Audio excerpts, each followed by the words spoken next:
bahagia, kira-kira gitu. Orang bahagia belum tentu tidak stres. Tapi lagi-lagi ini menarik saya juga bahwa ternyata yang membuat stres itu bukan hanya soal negaranya yang seperti apa, tetapi juga perilaku para pejabatnya. Di saat bencana, ini saya kira saya melihat memulainya adalah puncaknya adalah saat terjadi bencana, di mana banyak pejabat publik yang tidak sensitif, yang tidak bisa menjaga omongan, yang tidak memahami psikologis masyarakat saat itu. Termasuk hari ini, di saat masih bencana terjadi, mereka sudah sibuk bahas tentang pilkada langsung atau tidak langsung. Ini menambah stres baru. Harusnya dalam fenomena seperti ini masih terjadi banjir, masih hujan lebat, ya. Harusnya stop dulu bicara tentang sistem politik yang akan berubah, karena itu akan menambah kepusingan masyarakat. Jadi tingkah kontroversial pejabat negara picu gangguan mental. Ini take headline dari Kompas, ya, bahwa kesehatan mental merupakan produk dari struktur sosial yang menopang kehidupan sehari-hari, namun menjadi apatis bukan solusi. Dan stres masyarakat tentu saja meningkat bukan karena masalah pribadi semata. Banyak klien datang dengan keluhan capek lihat berita politik.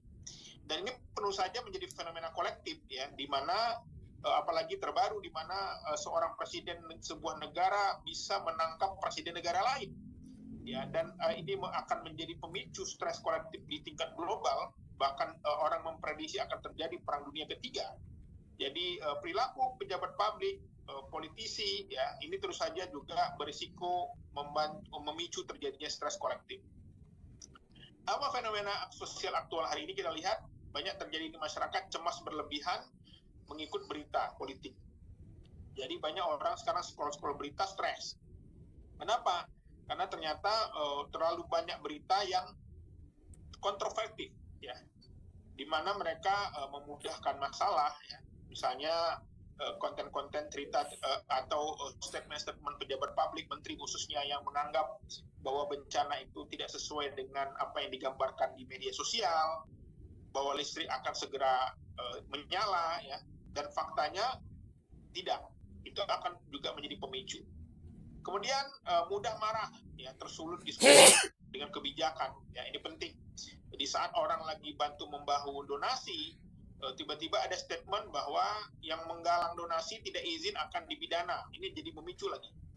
Dan banyak lagi statement-statement pejabat publik yang tentu saja ini menjadi stresor di saat bencana ini. Dan akhirnya muncul apatis, ya, orang jadi malas bicara politik, benci dengan politik, akhirnya menarik diri dengan isu publik, dan tentu saja menjadi news avoidance sebagai mekanisme bertahannya. Jadi penting kita sekarang para pejabat publik, siapapun akademisi, ya, bahwa sekarang berita itu semua orang bisa jadi jurnalis. Setiap orang punya channel. Saya hari ini punya 219.000 follower di Instagram. Setiap opini yang saya sampaikan itu juga bisa berpengaruh. Tetapi lagi-lagi kita lihat bahwa tidak bisa lagi dengan menampilkan kebohongan atau palsu, konten palsu. Orang akan mudah meng-cross check. Kalau hari ini dikatakan akan banjir di A, maka orang bisa ngecek hari itu, detik itu juga apakah banjir atau tidak. Kalau hari ini pemerintah turun di tempat A, maka orang bisa mengecek, ya. Misalnya terjadi ramai misalnya tentang baut, bahwa jembatannya disabotase. Kalau ternyata ada seorang politisi yang turun ke jembatan tersebut, ternyata itu bukan sabotase, kan? Itu karena memang akibat muatan yang berlebih, airnya murnya putus, bautnya putus. Itulah sekarang fenomena media sosial kita. Next. Kemudian stres bukan lagi individu, ya. Jadi stres itu kalau kita bayangkan bahwa stres itu karena mereka berhadapan dengan masalah pribadi, tapi kalau dulu stres karena relasi, pekerjaan, keluarga, kini stres karena situasi bangsa, politik menjadi sumber stres psikologis harian. Ya, ini menimbulkan keputusasaan, kemarahan, ya, bahkan juga bisa berdampak kepada kekerasan bila tidak dikelola dengan baik. Dan apa stres sosial politiknya? Yaitu tekanan psikologis kronis akibat paparan konflik, ketidakpastian kebijakan, dan narasi ancaman dalam ruang publik. Ini lagi ramai juga sekarang para influencer yang mengaku diancam, diteror, dan itu faktanya banyak, ya. Dan kalau polisi tidak bisa menangkap pelaku, maka tentu saja dugaannya akan dialihkan kepada penyelenggara negara, kepada negara. Tapi kalau berhasil ditangkap, tentu saja ini juga akan mengkelirkan situasi lebih menenangkan. Ya, jadi hari ini penting untuk bagaimana kita sebagai masyarakat yang terdidik untuk bisa melihat fenomena ini. Selanjutnya adalah terjadi transaksional model of stress. Ya, menurut model dari Lazarus dan Fukman dalam teori, stres muncul ketika tuntutan lebih besar dari kapasitas. Ya, ini penting bahwa stres itu tentu saja tidak bisa dihindari, tidak bisa dikontrol, tapi berlangsung lama. Dan ini terus saja menjadi semacam fenomena di masyarakat kita. Kemarin ramai viral juga pejabat berdebat dengan pengungsi ya, di tempat tenda-tenda pengungsian. Ya, kemudian ada namanya social stress theory dari Perlin, bahwa ketidakpastian, ketidakadilan, konflik nilai akan menghasilkan chronic stress exposure. Ya, ketidakpastian. Sekarang misalnya banyak mereka menunggu kapan hunian sementara, misalnya bencana misalnya, atau juga sekarang fenomena-fenomena banyak masalah-masalah sosial yang tidak selesai. Tentu saja ini berdampak akan menjadikan chronic stress exposure. Kemudian berita politik sebagai stresor, ya. Dari perspektif psikologi kognitif, otak memproses konflik politik sebagai ancaman. Aktivasi sistem stres terus-menerus dan tidak ada jeda pemulihan. Ya, ini penting bagaimana kita lihat banyak berita ya yang membuat orang-orang itu pusing, tidak logis. Kok bisa gitu ya? Ini penting. Dan ada sebuah jurnal dengan judul Coping During Socio-Political Uncertainty dari Merriam, bahwa ketidakstabilan politik dan gejolak sosial berkaitan dengan peningkatan kecemasan dan depresi dalam sejumlah setting. Paparan berita politik meningkatkan resiko kecemasan dan depresi. Polarisasi membuat kesejahteraan psikologis juga menurun. Ya, jadi ini penting tentang kalau ini stres publik ini dibiarkan, ya, stres kolektif ini dibiarkan, tentu saja akan berdampak kepada bukan hanya kesehatan fisik, bukan hanya kesehatan mental, tapi juga kesehatan fisik masyarakat. Apa itu stres kolektif? Yaitu dialami bersama, diperkuat oleh media dan media sosial, dan menular secara emosional. Ini bukan lemah mental, tetapi respon normal terhadap situasi abnormal. Jadi kalau kita stres di saat kena musibah, itu disebut dengan perilaku normal. Kita kehilangan anggota keluarga, sedih, itu normal. Demikian juga yang terjadi saat ini. Di saat situasi yang tidak ada ketidakpastian, di saat pejabat publik yang tidak ada kejelasan misalnya, masyarakat stres itu disebut dengan perilaku normal. Tetapi kalau ini terus-menerus terjadi, ini yang disebut dengan abnormal atau tidak normal. Dalam perspektif psikologi, kalau kita bicara teori hierarki kebutuhan Abraham Maslow, menurut saya kenapa masih relevan? Karena kesehatan mental menurutnya bergantung pada terpenuhnya kebutuhan dasar. Dinamika sosial politik mengguncang piramida di bawah. Apa itu? Bahwa ketika rasa aman tidak terpenuhi, ya, ini terus saja akan berdampak kepada kecemasan dan lain-lain, dan seterusnya. Di level pertama, kebutuhan fisiologis, ya. Kalau masyarakat masih ngantri BBM, masih masih berhadapan dengan kebutuhan dasar, maka akan berdampak dengan stres ekonomi atau survival mode dan kelelahan psikologis. Dan level kedua, kebutuhan rasa aman. Ketika tidak dipenuhi, maka ketika misalnya ketidakpastian kebijakan, ketakutan masa depan, rasa tidak terlindungi, muncul anxiety kronis, ya, kecemasan yang kronis, dan hypervigilance dan ketidaktenangan kolektif. Kalau berita politik dan ancaman kolektif terus-menerus, otak tidak bisa membedakan mana ancaman fisik dan simbolik.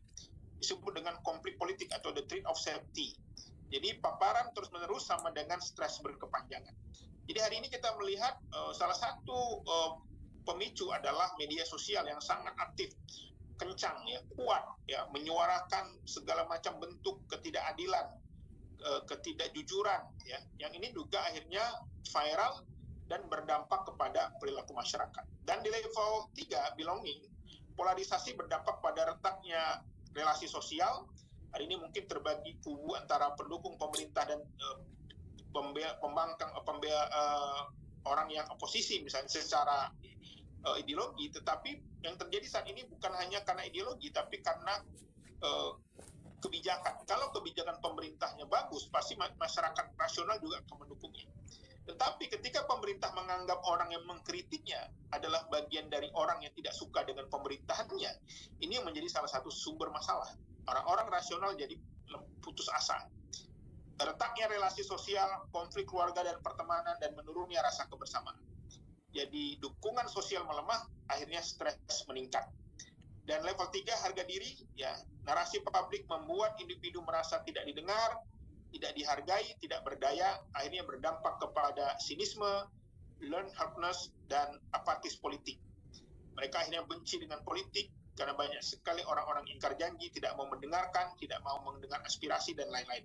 Sebagaimana terjadi peristiwa kekerasan Agustus, ini juga menarik. Kita lihat kenapa kok tiba-tiba terjadi kekerasan kolektif. Dapat diduga dari kalau kita berbagai teori psikologi, ini terjadi karena terjadi yang disebut dengan munculnya keputusasaan dan apatis dalam politik ketika hal aspek dalam harga diri ini diabaikan. Dan level 5, aktualisasi terhambat dalam kondisi stres. Jadi stres ini berbahaya juga kalau dibiarkan, karena energi mental habis untuk bertahan, dan kreativitas dan partisipasi publik menurun. Bangsa sulit maju jika warga sibuk bertahan hidup. Dan stres politik sama dengan isu bangsa, ini bukan isu klinis semata, tetapi kedaulatan nasional. Kita bicara kualitas demokrasi dan masa depan generasi. Tantangan makin kompleks jika mental masyarakat rapuh, konflik mudah tersebar, dan ini bisa mengganggu ancaman pada persatuan dan kesatuan bangsa. Bangsa yang sehat bukan hanya tanpa konflik, tapi bangsa yang warganya merasa aman secara psikologis. Saya kira demikian. Mari kita menjaga kesehatan mental, yaitu menjaga fondasi bangsa itu sendiri. Demikian dari saya sebagai pengantar. Nanti kita bisa lanjut dengan diskusi. Assalamualaikum warahmatullahi wabarakatuh. Kata Pak Didi, saya mantan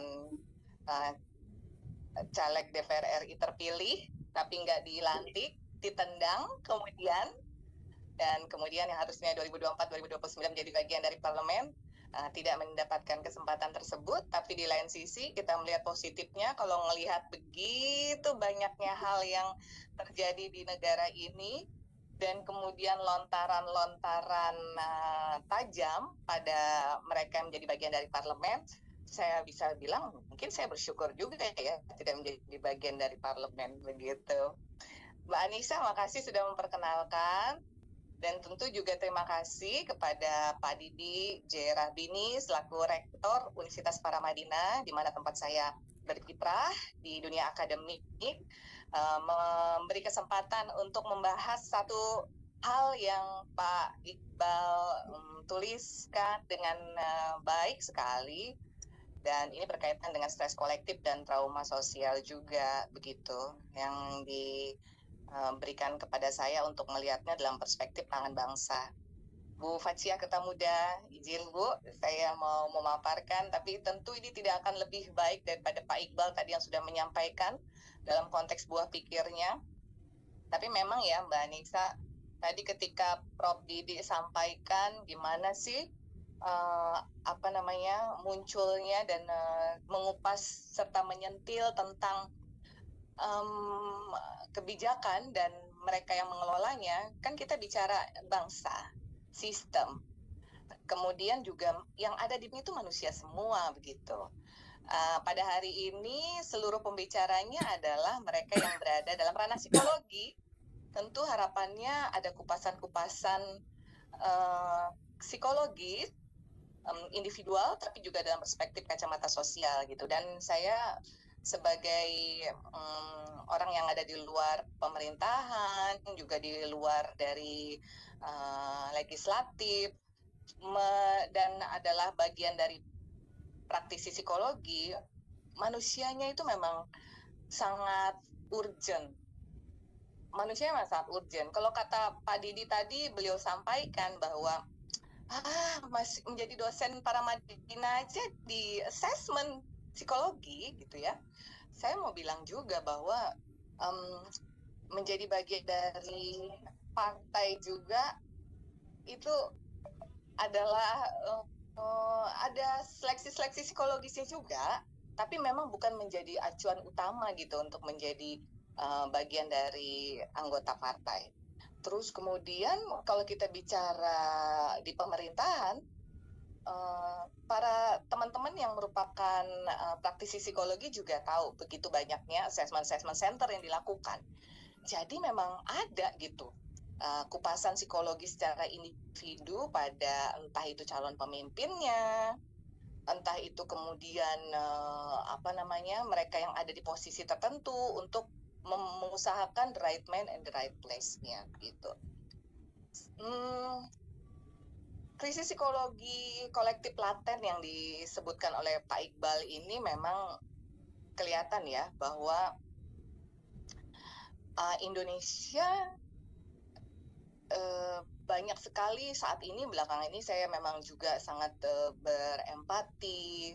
Kemarin kami dari Asosiasi Psikolog Sekolah India mengadakan training workshop secara online kepada seluruh anggota se-Indonesia untuk mereka bisa memiliki skill, kemampuan terkait dengan bagaimana memberikan penanganan psikologis pertama atau psychological first aid apabila mereka berada dalam suatu kondisi kebencanaan. Dan memang pada saat itu tersampaikan oleh teman-teman pengurus di Aceh, di Sumatera Utara, betapa sedihnya menghadapi situasi ini, betapa mereka mengalami kebingungan, betapa mereka kemudian menghadapi kelelahan mental gitu ya. Keluhan stresnya juga terlampirkan. Mungkin juga Pak Iqbal yang sudah turun ke Sumatera juga terinspirasi akan fenomena yang terjadi di lapangan gitu. Peningkatan keluhan stres dan kelelahan mental masyarakat ini ternyata kemudian ketika kita tarik lagi, persoalannya sudah bukan personal ya, tapi kemudian dinamikanya muncul ke konteks sosial politik, kemudian konteks ke negara yang gagal, dianggap gagal, tidak hadir, sampai sekarang tidak menyebutkan bencana itu sebagai bencana nasional gitu ya, sehingga rasa aman psikologisnya tidak hadir, tidak muncul. Jadi ketika di forum workshop itu yang muncul adalah tangisan, kesedihan, karena kebetulan saya juga jadi moderator pada saat itu. Dan artinya begini, bahwa kita lihat kondisi stresnya kemudian menular. Beberapa teman pengurus APSI dari Aceh dan Sumatera yang terdampak menyampaikan cerita dan berita, kemudian itu menular kepada seluruh pengurus yang menyebabkan kemudian terjadilah kondisi kesedihan, kemudian ada yang kemudian tergali juga trauma-traumanya gitu. Dan di sini kita pahami juga bahwa stres kolektifnya kemudian terjadi karena meluas gitu. Dan yang ditakutkan kan ini punya potensi menjadi trauma sosial karena kemudian jeritan-jeritan bahwa oke, kalau gitu memang tidak bisa terpecahkan dengan baik. Bahkan kemudian dibandingkan dengan kondisi tsunami beberapa yang lalu gitu. Jadi ada komparasi ketika masalah yang saat ini kemudian dikomparasi dengan masa yang lalu gitu. Bagaimana respon pemerintahan? Mau tidak mau itu kan kemudian menjadi satu pembandingan dan memunculkan kekecewaan. Apalagi kemudian ada konteks paparan media yang menguntungkan, paparan-paparan dari pihak-pihak yang dianggap punya wewenang tapi kemudian kurang berempati. Yang muncul adalah penyanggahan, adanya penyampaian yang kemudian menimbulkan polarisasi politik. Jadi kelihatan bahwa ini menjadi satu hal yang kemudian dipahami sebagai ada apa sih gitu, kenapa sih gitu, dan kemudian berpotensi pada masalah yang tidak memuaskan. Nah kalau seperti itu, next slide, kita lihat bahwa fenomena yang terjadi sekarang, keluhan-keluhan yang muncul karena adanya konteks kebijakan, bagaimana komunikasi dan bagaimana perilaku negara itu sendiri, ini menimbulkan konteks yang kemudian bahwa masalah psikologis itu sudah bukan individu, dan pergeserannya signifikan nih pada konteks sumber stres khusus di masyarakat. Semua ahli psikologi tahu bahwa stres nggak selalu negatif ya, gitu. Kita semua tahu stres tidak selalu negatif, gitu. Karena nggak mungkin kita tidak ada stres. Stres yang positif ada, namanya eustress, dimana kemudian menjadikan kita berusaha nih untuk memperbaiki, berusaha untuk meraih satu hal yang lebih baik, lebih adaptif. Tapi kemudian yang kita khawatirkan kan stres yang negatif atau distress gitu.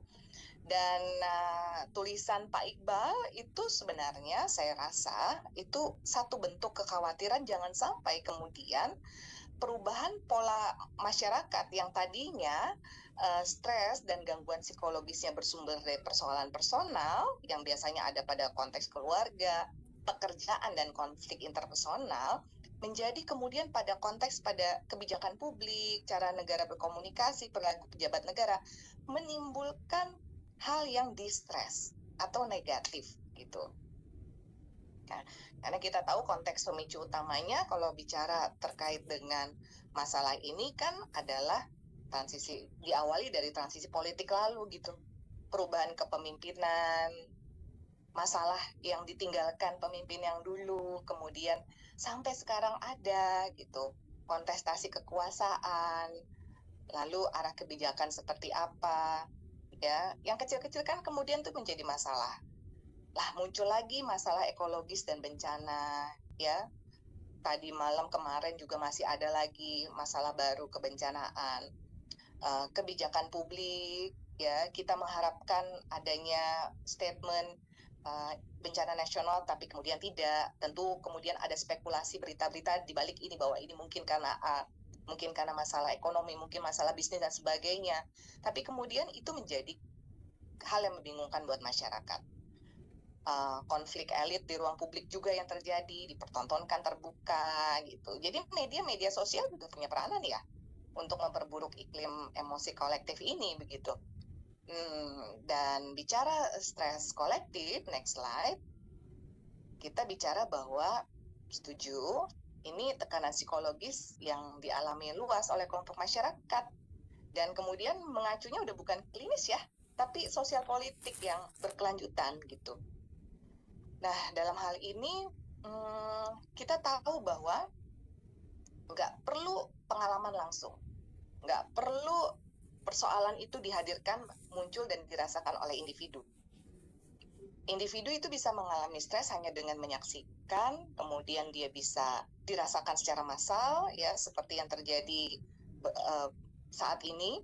Kita mendengarkan saja karena adanya narasi publik, begitu, dan ini kemudian mengubah kondisi emosi semuanya. Makanya kemudian mereka saya yakin mereka yang datang ke para psikolog dengan keluhan-keluhan yang bukan lagi personal, tapi karena adanya paparan narasi publik, itu karena saat ini kita semua tahu bahwa media sosial sudah menjadi bagian dari kehidupan, sudah seperti air putih yang kita butuhkan gitu. Sekarang aja lagi dengerin webinar ini juga mungkin sambil ngecek media sosial yang lain, dan kemudian kita terpapar berita-berita. Next slide. Kalau kemudian selanjutnya kita bicara tentang hal tersebut, di hari ini bicara trauma sosial, itu kita yakini adalah bagian dari akumulasi pengalaman kolektif. Jadi kalau ada yang hadir datang ke psikolog minta bantuan atau mengeluhkan terkait masalahnya, berarti diyakini itu bukan karena saat ini, hari ini, tapi akumulasi pengalaman kolektif.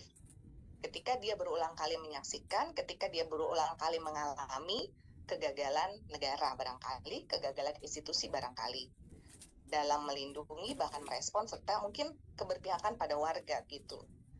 Sorry to say, mungkin hal ini ada, hal ini terjadi.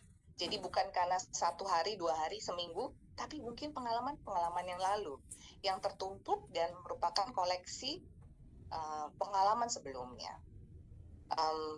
Karena kita tahu bahwa trauma sosial kan bisa juga terjadi karena kegagalan institusi yang berulang terjadi gitu.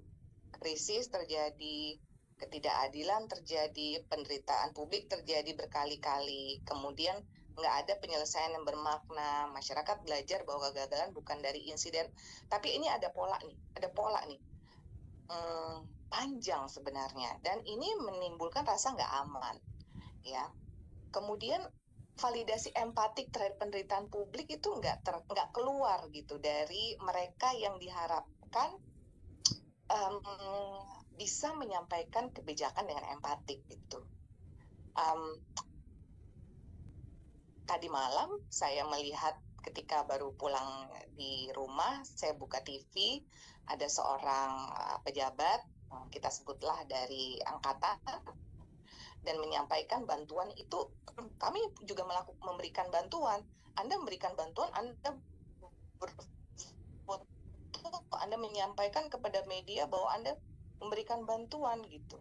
Tapi dari ekspresi kan ketangkap bahwa ada konteks seolah-olah ya kalau kita bilang negatif ya dari ekspresi yang disampaikan. Jadi artinya tidak tertangkap validasi empatik terhadap kondisi berkomunikasi. Padahal semarah apapun Anda, selelah apapun Anda, ketika Anda adalah seorang pejabat publik, maka di hadapan media yang ditampilkan mau tidak mau adalah kondisi emosi yang empatik begitu. Bahwa Anda mungkin jengkel karena ada orang yang mengambil kesempatan memberikan bantuan, hanya memberikan bantuan, kemudian berfoto atau berbuat video seolah-olah dia adalah hero. Untuk pada saat ini biarkan gitu, ya kan? Karena ketika Anda memberikan statement dan statement itu malah menunjukkan ketidaksukaan, ekspresi yang negatif, itu kemudian yang terjadi defense dari mereka yang melihat, walaupun mungkin sebenarnya Anda benar gitu. Jadi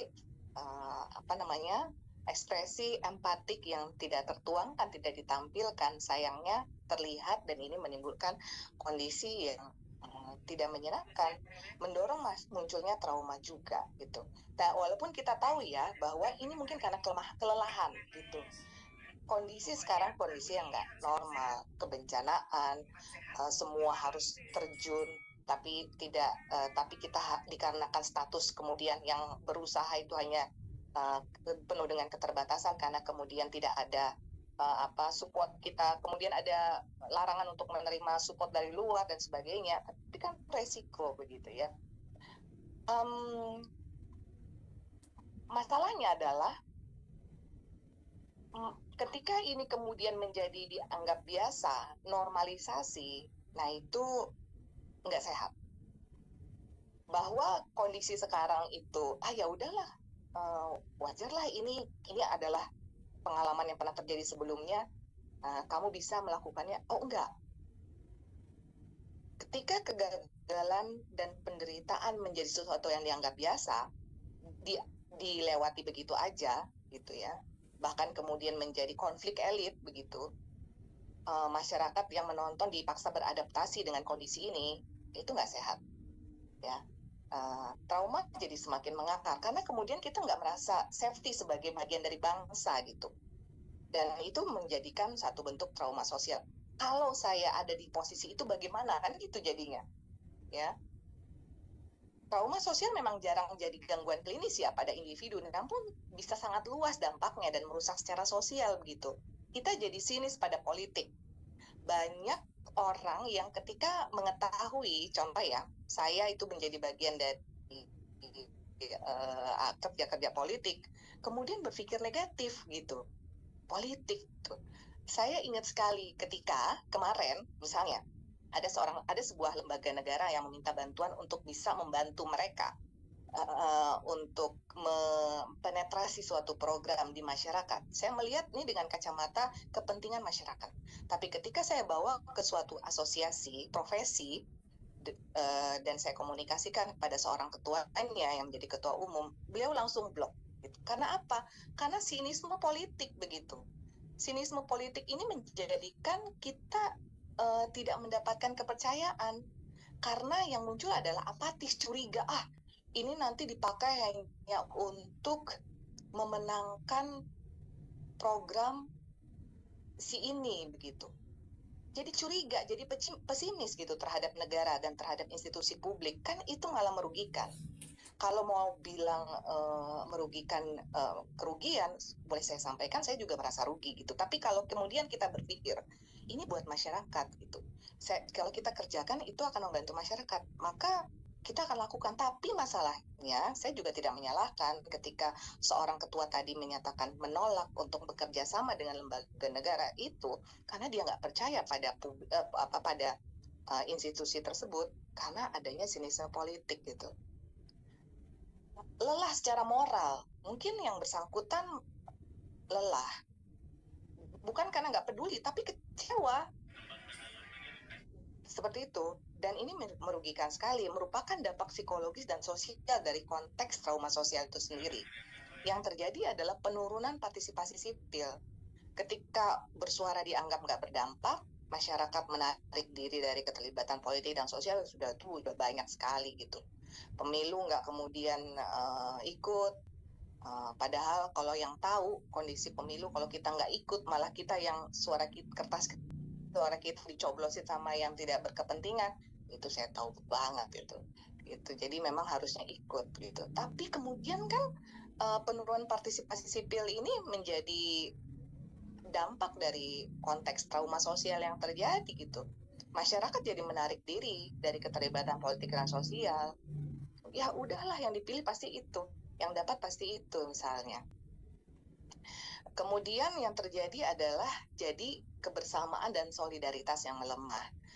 Kalau saat ini saya melihat bahwa masyarakat tidak ada dalam konteks solidaritas yang melemah karena banyak masyarakat, anggota-anggota di dalam masyarakat yang kemudian berusaha membantu dalam komunitasnya sendiri. Tapi komunitasnya sendiri gitu, yang tidak terhubung kemudian dengan negara. Karena apa? Karena itu tadi, dia tidak percaya dengan lembaga yang harusnya bisa menaungi. Gitu. Kenapa sih trauma sosial ini berbahaya? Karena berbeda dengan trauma individu, walaupun tidak terlihat secara klinis, tapi ini bisa membentuk pola emosi yang kolektif. Sehingga masyarakat memandang masa depan juga akan negatif. Yang ada adalah melemahnya fondasi psikologis demokrasi dan kebangsaan. Emang demokrasi ini bisa dipercaya begitu? Masih percaya sama demokrasi di Indonesia begitu? Kalau walaupun begitu, ini adalah konteks warisan psikologis lintas generasi menurut saya. Jadi kalau trauma sosial ini tidak direspon dengan tepat, dengan cara yang tepat, bisa terjadi krisis ya di masa depan gitu ya. Dan next slide, berarti kemudian kita mengupas ya bahwa ternyata politik sumber stres banget ya dari konteks modern gitu, sumber stres kronis yang modern politik ini. Ya laporan memang bilang bahwa salah satu sumber stres kronis dalam kehidupan modern ya politik ya. Dan ini berarti kita harus berhadapan karena individu nggak bisa jauh dari politik. Keputusan politik itu mempengaruhi keamanan, keputusan politik mempengaruhi ekonomi, keputusan politik mempengaruhi lingkungan. Ya, emang yang terjadi di Sumatera karena bukan karena keputusan politik gitu. Juga masa depan keluarga, stunting itu keputusan politik ketika kita mau memberantasnya atau tidak gitu kan. Jadi semua nggak bisa kita jauhi dari politik. Tapi kalau kemudian individu karena trauma sosialnya menjadikan dia menjauh dari politik, yang hadir di dalam ya manusia-manusia yang itu tadi, manusia-manusia yang kemudian nggak pakai akal sehatnya. Seperti kalau tadi dikupas oleh Pak Didi di awal, kok manusia-manusianya seperti itu? Ada apa? Iya, karena yang tadi, yang normal, yang sehat, nggak mau masuk ke dalam lingkungan yang nggak sehat itu gitu. Sudah masuk aja kemudian ditendang kan fenomena tuh gitu ya. Tapi kita harus lebih banyak lagi nih di dalam sini gitu. Jadi karena politik akan menjadi bagian sepenuhnya dari individu. Keputusan-keputusannya mempengaruhi gitu. Tapi kita jadi paham ya, stres politik itu sebenarnya lebih melelahkan secara psikologis dibanding banyak stresor personal. Kenapa? Wah, Kalau nggak kuat-kuat, ya kalau nggak kuat-kuat, kalau kita itu sehat, kalau kita normal, kalau kita menggunakan akal sehat, akal yang baik gitu, maka kita akan melihat bahwa politik ini sebenarnya penuh dengan hal-hal yang ya berujung pada konteks kekuasaan, ya, berujung pada konteks hal-hal yang terkait kebijakan, iya gitu. Karena ini sangat diinginkan oleh banyak orang, maka rebutannya itu oleh banyak orang, entah itu orang baik atau orang jahat sekalipun begitu. Orang yang lulus tes psikologi atau yang nggak lulus tes psikologi, karena itu bukan barometer utama, itu menjadi bagian dari sini. Gitu. Nah, lalu